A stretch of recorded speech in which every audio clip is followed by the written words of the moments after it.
guitarist, composer, arranger Bill Frisell with Where Do We Go? It's from his 2001 album Blues Dream. Frisell is one of the leading jazz guitarists around, and in recent years was combining jazz with folk and country music. This is Leid Stories. I'm Utrice Leid, and keeping my word, we're back at the same topic yesterday, although with different dimensions to it. I really feel so badly when we don't get a chance to take everybody in. But the good thing is, I assure you, I'll do my very best to make sure you are heard and you have a chance to express yourself. So we had a very brisk discussion yesterday, and we've been talking about these mass killings and the impact it is having all over. We see that, as usual, politics decided to take a center stage yesterday with Barack Obama indirectly, although very clearly taking aim at President Trump, but saying in a general way that people ought to reject hateful language and instead use the opportunity, in as much as they're taking it, to bring people together, but certainly not to exacerbate things by using divisive language. Yesterday's discussion focused on recent mass killings in Virginia Beach, El Paso, and Dayton as unique manifestations of violence in American life. 12 were killed, 6 wounded in a lone gunman's attack in Virginia Beach on May the 31st. 20 died and 26 were wounded in El Paso on August the 3rd, in the deadliest mass killing so far this year. And within hours after that, 9 others died and 27 were wounded in a mass killing in Dayton, Ohio. Even for a nation steeped in the culture of violence, the deadly attacks were too much to bear. The madness must end, the nation said. So we will focus today on what is shaping up to be heavy political fallout. It was bound to happen because of the enormity of these tragic events. And just the same, it was very instructive yesterday to hear an entirely different take on it from most of the callers. Very instructive. I hope people were listening. It was not just about the literal events. Anybody could see what happened. Anybody could understand what happened. But most of the callers put it in perspective, and that was very refreshing to hear, because it means that you're not taking for granted whatever the media outlets are saying, what the so-called leaders are saying. That is not your vantage point. Your point of view is reaches into a whole different history that America has long denied, and even now won't acknowledge it. And that is the impact and the issue being race. There's no question about it. But we saw a very strong effort being made to cover it up, not mention it, ignore it, hide it, do whatever they wanted to do. And even those who spoke. And I understand that as a former president, Barack Obama cannot uh, come out and engage in battle with the current president. It would not have been diplomatic of him to do something like that. But at the same time, we ended up at the place where we always end up. And that is even in their grief, even with the craziness that we're dealing with as a nation, people are still minding their P's and Q's lest they pay a price for being open and frank and direct about what this nation has to deal with, what it has ignored time and again. As was said yesterday, this is not the first time the nation has witnessed this kind of barbarity and violence. It is not. Yes, it is jarring nonetheless. But it brings to our direct attention how different America is for many people from the America that we are told about, the America touted about. That's a different America. Most Americans, especially Americans of color, know a different America. And although the numbers are high in these killings, and I'm only going back for the sake of discussion to May the 31st, we can't deny that we are accustomed to enormous amounts of violence directed at people who don't deserve it, people who, for reasons that have to do with the color of their skin, a whole different history. It's like two entirely different worlds. So I was very heartened when that analysis came to the fore yesterday, and people got it right. They understood that there was this other America that most of America don't know, don't talk about. And so they talk about violence, but not about the racial history of that violence. So if you didn't have a chance to talk yesterday, I urge you to call in today at 888-874-4888 and let your feelings be known. What are you seeing now as the political fallout of these mass killings? How are leaders dealing with it or not dealing with it? How are we being persuaded to deal with it?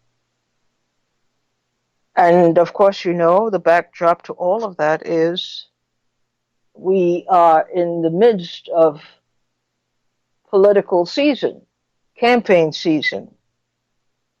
And this is going to be very, very significant in the campaigns of many of the candidates. So they have to convey a certain sympathy, but at the same time, they don't want to be seen as being overly sympathetic to groups that the victims of these killings belong to. Clara from Philadelphia, you start us off today. Hello. Hello, Clara. Hello, Haven't heard from you in a while. Yes, I've been listening. I wanted to say that first that I really was encouraged by the first two callers, the ideas that they expressed and the understanding of Chris and David yesterday. And I wanted to follow up on some of what they said because I've thought a lot about it over time. And it seems to me that the basis of what they were saying is that, this is the way I understood it, that the history of this country is determining what is happening now. And as you said, this is nothing new. It's intensified and more glaring now because we have someone in the White House who is perpetuating it and actually encouraging it.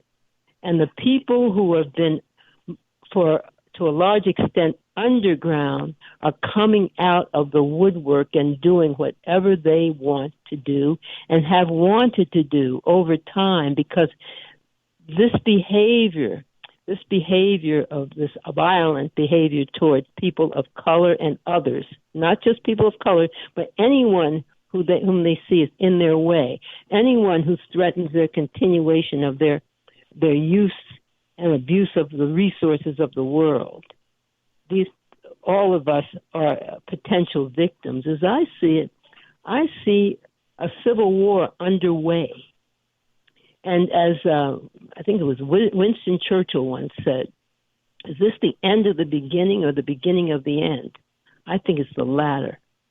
And what I think about that is that we need to understand what's going on. I don't think many, you see, the people who are so-called liberals have a stake in keeping things as they are. They don't want to change. Their white privilege is at stake, and that's the fear. They will lose it. And the white privilege is based on a delusion of superiority. If you decide that you're going to believe something over time, you begin to act in ways to make it happen. The way I see it in history, way back, white people saw what people of color had and did, the genius of people of color, actually the genetics of people of color. They were up against it. And they've done everything in their power to overcome, to switch things around, and we have not understood it. We have not understood it. We still don't understand it. And so what we need to do, I believe, and this is what I'm doing, to listen, pay attention, but don't get involved in that. We can't stop it except from what we do for ourselves. And that is really pay attention to our health. I know that this is like an old record, but our health is something that we must have. We're going to be faced with some very difficult times. And a simple thing like cutting back on what you eat. Listen, go to the YouTubes. They tell you how to take care of yourself. Instead of sitting around the TV, get your children in front of the podcast, like Dr. Berg, Dr. Kassar, everybody, even Gary. Gary gives you the basics. These people give you the techniques. You put all that together.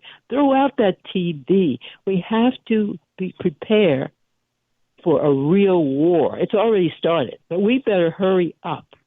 There are many weapons. One weapon is a great health. The weapons are going to come from everywhere. We don't have the guns. They come from our kitchens, our tool kits, everything. I'm telling you, that's the way I say it. There's no solution to this place. It can't be changed except through total revolution. Wow. That's a pretty dire prediction and observation. I'm a realist. I'm not a positive person. I'm not a negative person. I look at history and I look at human behavior. And I've been I've been educated in both. And I also have age and time to think. I don't have to go to work. I can think. I can read. I have a luxury here. I can listen to you and other people. And then, I mean, this is dire. We're in dire circumstances. I saw something online the other day by he's a white survivalist. He's always talking about guns and going off and being on your own. But that day he talked about the value of knives. Sometimes a gun isn't a practical thing. It doesn't work. Maybe you're out of ammo. And that's all I have to say. Well, thank you for getting us started. Very much. Thank you. Ernie from New York, you're on the air. How are you interpreting? What is the political fallout as you see it? Well, I see the political candidates, the ones from those different states where these things happen, especially one from El Paso, they're using it for, of course, to move along their nomination. It's kind of, I felt funny when I first heard this shooting because the politicians are going to use it, just like CNN is using the event to constantly give us topics and related to that, and also, of course, they're getting commercials. But I wanted to pinpoint something related to the shooting, and it was the Las Vegas shooting that occurred a couple years back. That one was never resolved. I looked at the last information regarding the Las Vegas shooting, and apparently it was closed with no results, meaning that they did not find a motive from the shooter. How can the investigator not pursue 100% what happened in a situation like Vegas and all the other shootings and find out exactly what happened? With all the techniques we have, with all the scientists, philosophers, psychologists, how can they not find out why the Las Vegas shooter did what he did? He was an older guy. Apparently, he was not mentally insane, etc. Apparently.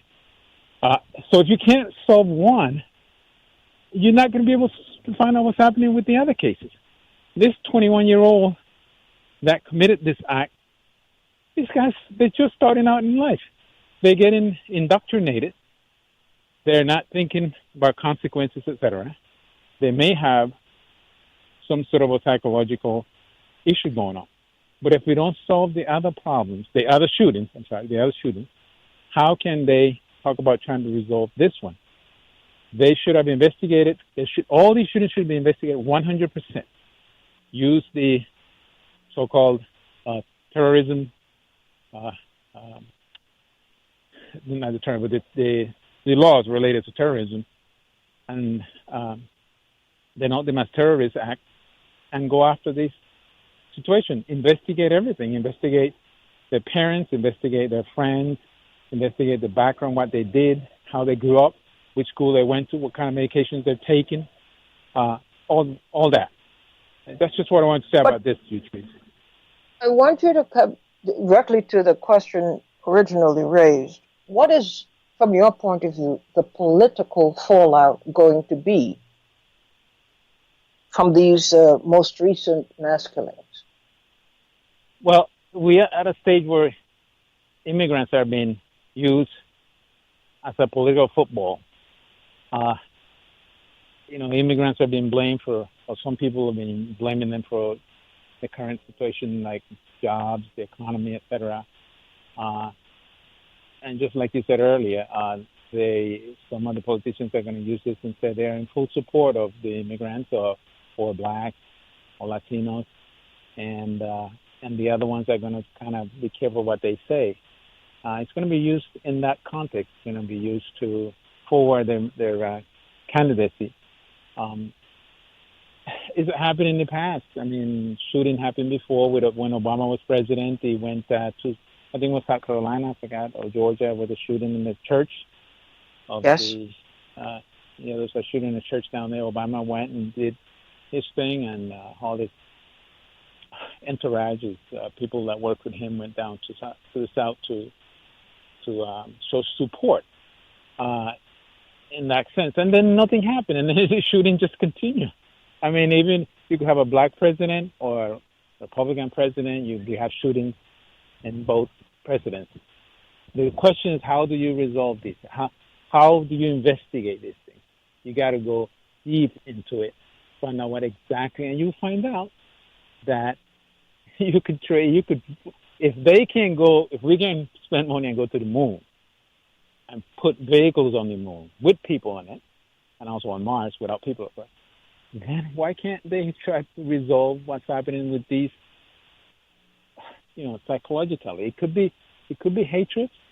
But I don't know, a 21-year-old, how can he hate people like that? He's been indoctrinated. No difference than the Al-Qaeda young people being indoctrinated. That's my point, my statement here, Richie. All right. Well, thank you very much for your contribution today, Ernie. Thank you. Khalil from South Carolina, you're on the air. Hi, Utrice. Hello. Listeners and the family. Yeah. We're so fortunate to have you on the airwaves, period. Oh, well, thank you. That's number one. But I really liked all your callers, but especially the lady who called about 1 or 2 calls ago. That's Clara from Philadelphia. Oh, and that's funny. And her statement is not as shocking as it may appear on the face of it. My observations tell me, this was always here. This vein of venom and hatred toward the other has been here a long time in this country. But when America elected a black president, that was really the threshold. That it went over the threshold at that point. And it's interesting because when you hear folks comment about the Obama presidency and how people will say, well, he was so divisive, or he was this, he was that. I'm talking in terms of race. I find it to be quite remarkable because most black folk would say, well, he was scared of his black shadow. You see what I'm saying here? Mm-hmm. I'm listening. Okay, so, and to hear statements like that are actually opposite of what's going on.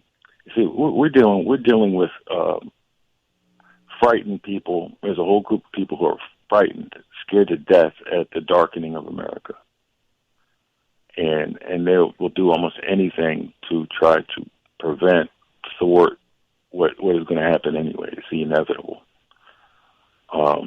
But the problem, it seems, one of the problems is that, of course, our figurehead, the president, and the people that he has given voice to and appointed to certain positions, he's been surrounding himself with white supremacists and flunkies. And this is beyond politics. Steve Bannon, white supremacist. The other young man who was a self-hating Jew. His name escapes me at this moment. So I don't see an easy way out of this because no matter what the president says, like his little half-hearted speech, his supporters would say, well, he just had to say that. Just to be politically correct, he had to say that. So it's too late now. It's too late. So where do you see things going? If it's too late to do anything to solve it or to attenuate it, where then is it going? I'm glad you asked that question.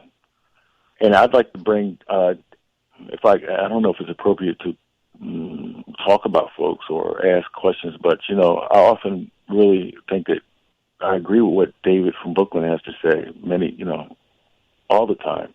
I think we just have he and I have different labels for what he's talking about. in terms of systems analysis and, the way that this system is working like it's supposed to work. But my question would be, what would David say? What are the solutions? See, because we've passed the precipice now. Let's think about this. Now, we know this is empirical evidence. We know for a fact that these things that the president says, these racially charged statements, his outright racism, because people even are still denying that he's racist, which historically and by virtue of the court system, we know he's racist. And anyone who's lived in New York or in the Northeast know he's been racist for. If you're a certain age, you know that. But now you see there's a whole contingent of these folks that are in the military and the police. So this is the worrisome part to me. Well, do you think an attempt should be made, nonetheless, to raise this publicly, talk about the dilemma that America once again has put itself in? On the one hand, it talks about its reverence for freedom and democracy and all of that. On the other hand, we have vivid proof going back many, many, many decades, I would say even centuries, that contradict all these claims. But we are not moving toward some kind of justice or equality or all these lofty things that we talk about. We are not anywhere close to it. We just talk about it. Mm-hmm. What would have been a different signal from your point of view in the wake of these mass killings coming from those who are in leadership positions? Well, the president's verbiage should have been much different, I think, if he really wanted to send a powerful message. He would have, and I've heard some talking heads say this, and I agree, that he should have said, "I denounce white supremacy." Okay, on the heels maybe of him saying, "I understand that many people accuse me of being racist, and I have made mistakes in the past," because the facts are there that he is operated as a racist. And I mean, this is an educational moment because a lot of folks maybe don't understand the difference between being a bigot, having bias, being prejudiced, and being racist. Because to be a true racist, there's an element of power.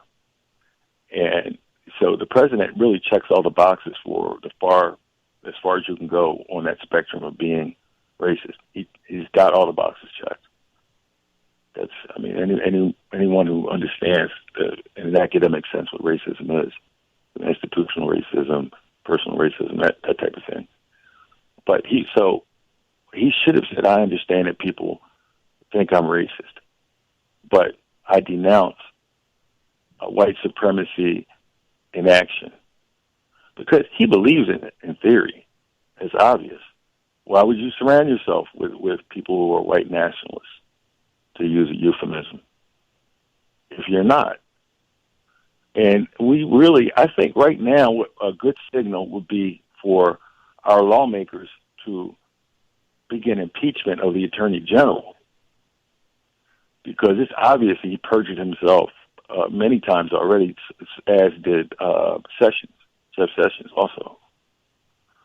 And to act like for people who make a lot of money just for talking on television, for them to deny the fact of what a scurrilous and debauched person the Attorney General is. Remember, he pardoned, he had a hand in that crack cocaine scourge, pardoning Oliver North or giving him a pass.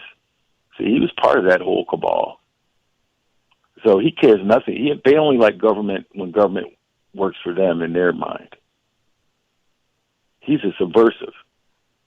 So that's a good place to start, because it's not just the president now. He has surrounded himself with people in powerful positions that make policy. And that's the dangerous part.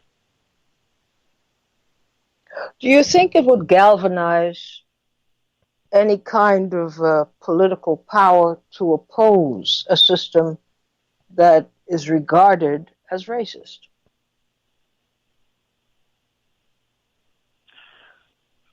I think so. The tricky part is that for any movement to be successful when it comes to office is that we live within a bicameral system. You know, basically you have to be a Republican or a Democrat. So what would have to happen is that, forget about the Republican Party because they're about to fracture anyway. We have to build a movement and change the whole platform of the Democratic Party. We've got to work within the system to change the system. That's what I would suggest. I would like to see that happen. Because right now, what person of good self-esteem, any person that regards themselves to be normal, how could you associate yourself with the Republican Party now? Well, we're seeing many resignations, and we're seeing an increased criticism coming from within the Republican Party. So that is unusual, but it's significant. Not nearly enough in terms of the volume that is needed to be far more pronounced, but it is a significant start. Thanks, Khalil, for your call, putting a lot of good thoughts on the table for us to consider. Thank you for calling in today. Ma'at from New York, you're on the air. Yes, greetings, Utrice, and to the beloved family, and of course you're a part of that. Thank you. Okay, I will catch the yesterday because that was my I had to get some rest time, but I tell you, this is really something, and my heart just breaks for those people in El Paso and Dayton is just almost incomprehensible. But in terms of this speech that Trump made on Monday, I mean, it's just, first of all, his eyes were virtually closed. It was not from the heart at any level. It was in the passive voice. He was basically lecturing the American people instead of saying I, and this idea. You notice that when you look at a certain type of evil, that if it's a young white guy, it's a mental illness and video games. I mean, how ridiculous can it get? But I tend to agree with Clara and a lot of the other points the other callers made. One of the things that I'm going to give you some homework, because when I found out, and I heard it on the Coast to Coast program, and George Norrie, originally a heritage of the Middle East, has just bought into this far right wing, and it's just a head scratcher. So the coasties out there, I'd like to have some dialogue with them. But I heard about Robert Evans' podcast, and I first thought it was something from the right, where it was it could happen here. And he's someone who travels the world and observes civil wars and conflicts around the planet. And I thought that, I tuned in expecting a far-right analysis and more of the same. But instead, I thought he gave a pretty studied, thoughtful, and he actually shows different scenarios and how they would go down in terms of what he dubbed the Second Civil War. He has some great music also by a brother. So at some point, I would like you to, because when I mentioned that some time ago, you kind of pull back, and I understand we have to look always at the whole picture, but if you could give us some breakdown of why you sort of immediately pulled back. I'd like to hear some of your analysis, because as I heard Clara and maybe one or two others say, is that this is some deep, you know what. Well, we've known that, and in fact, I would go so far as to say we have acknowledged and accepted a lot of these theories a long time ago, because we were the first wave, if you will, of this kind of violence directed the First Nations people, and then we had the waves of slaves and other Africans who may not have been slaves, but in effect were slaves because they had no rights. We've been through this. This is our history. So it's different because the circumstances are different and we think that things are different. So we come to regard these things as such. But look at history. All you have to do is read our history. Born in the crucible of violence, maintained by violence, ruled by violence. And you, Trees, absolutely. And the last point I want to make, a few years ago, the last name is Newsom, the book, and there's been some documentary work, I think, too. They had a program I didn't make, but it's called Pagans in the Promised Land. And it clearly brought out the fact that the Christian doctrine of discovery, in terms of even connecting it to these so-called Christians that say, evangelical Christians. Reverend Barber considers him the evangelical, but the term has become to mean these white Christians who, just refuse to back down to Trump being their guy, whether, he's a philanderer, a liar, or whatever. But this Christian doctrine... I want us to get back to the point that we should be talking about. What is, in your view, the political fallout, as you predict? What will the political fallout be? In terms of what aspect of it? Well, we had even the president of Mexico is about to charge the United States, which, the United States as a country didn't do anything, but he's making the case that the assassin was in fact fulfilling a prophetic kind of violence on innocent Mexicans. And he's specific about that. Yes, and I'm glad. We should be glad about that. But as to the political fallout, it's really it's hard to see. Hopefully, that means that at least the people that are not the outright fascists will take control in the 2020 election. I mean, David, I love David from Brooklyn. I can align with his principles, but we can still do things on the ground so things don't get even worse and even more fascistic. But it doesn't end well.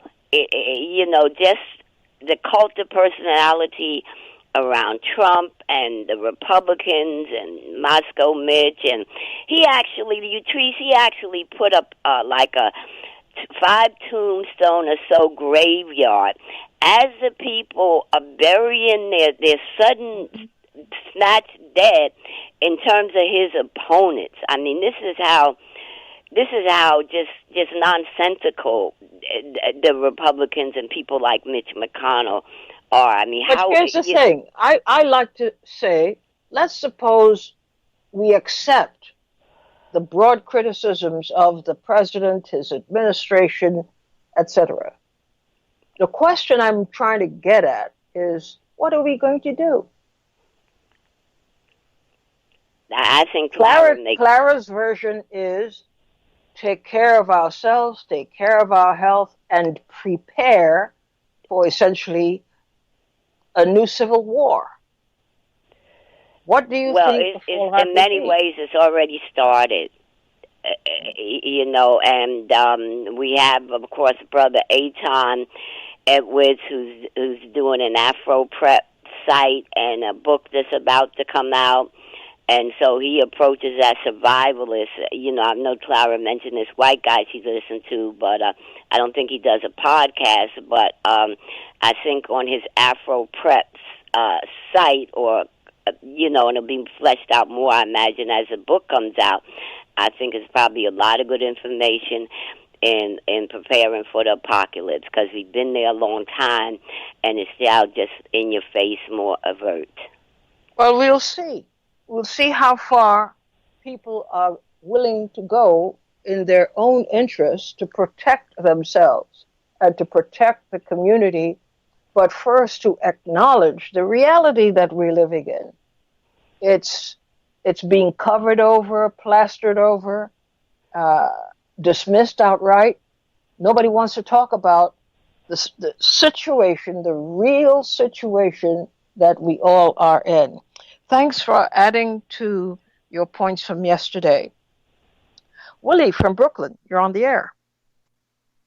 Good afternoon, beloved, and my parents and family. How are you doing? I just hope you're feeling much better, my sister. I'm hoping so too. I thank you so much for being there for us. But Yatrice, I think we've been the narrative is that a white supremacist. I mean, it's a trick. There's nothing supreme about killing innocent, unarmed people. That's cowardice and wickedness. You see, look, if Mike Tyson in his heydays would be fighting some 12-year-old girls with glasses that thick, there's nothing supreme about that kind of behavior. He took on everybody. Muhammad Ali took on everybody. Now that's supreme. You can't be shooting at people who have no guns and saying that's supreme. That's absurd. In my judgment. I'm not in my judgment. I know that's insane. Now, the sadness about this whole thing is that, we're saying that, there's mental problems, and that's an excuse, because we're witnessing people who are supposed to be law enforcement protecting us all over this country. They are shooting us down, unarmed people.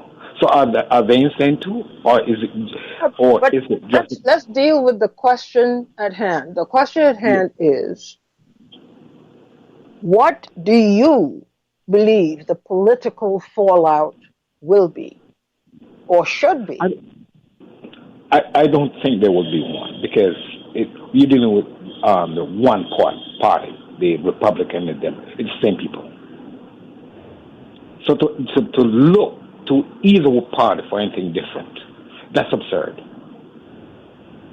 Because the Democrats and Republicans, they all went along with the destruction and murdering of the people in Libya.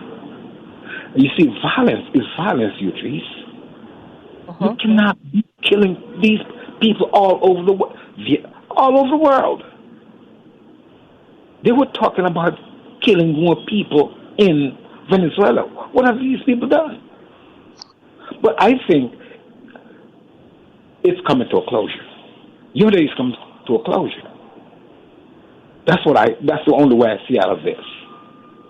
Because it cannot continue. The violence against people all over. We talk about, it's sad that anyone had to die.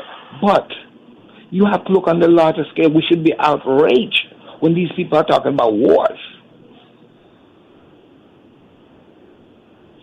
And there's no outcry. And you're killing millions of people. So I see that, this is coming to a closure because the American people have been dumbed down so much, they're not even thinking about these things. And it cannot continue because there's a power bigger than all of us. Whatever you want to call it. I have no interest in that. That's your business. But there is a power, a universal power that's bigger than all of us.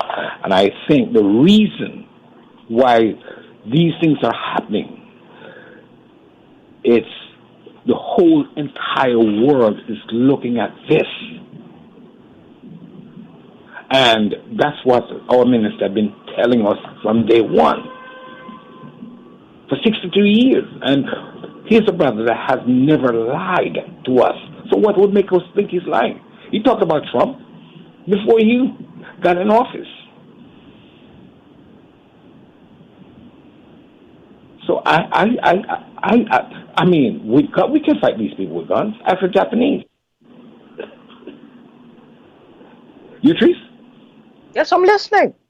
I listen very hard, Ask I listen anybody very hard to what people say. They will tell you when it comes to violence, you're dealing with Satan himself. You're being uncovered today.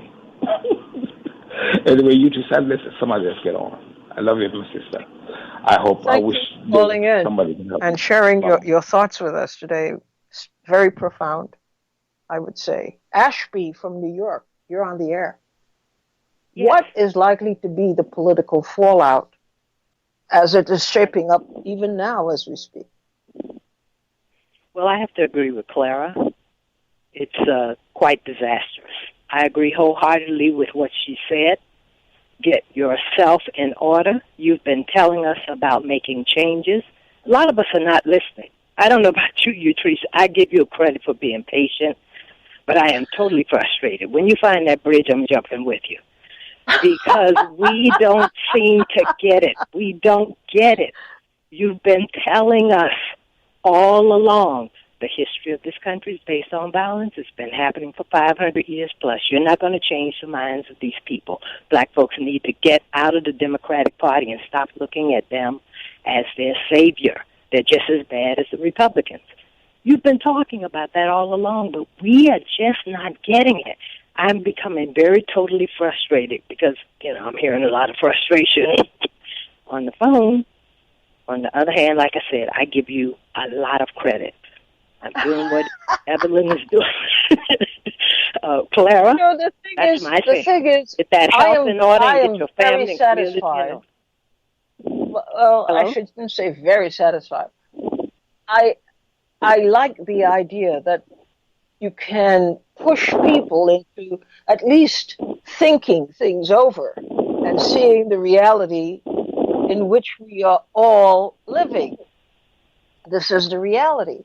I talk time and time again about reclaiming our community, reclaiming our power, reclaiming the resources, the few resources that we have, we reclaim, because there's power there.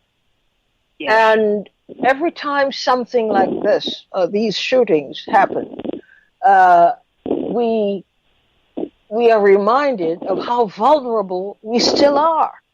We're very vulnerable. Yes. Well, I don't know. I'm not hearing that the message is getting across. Folks don't want to change.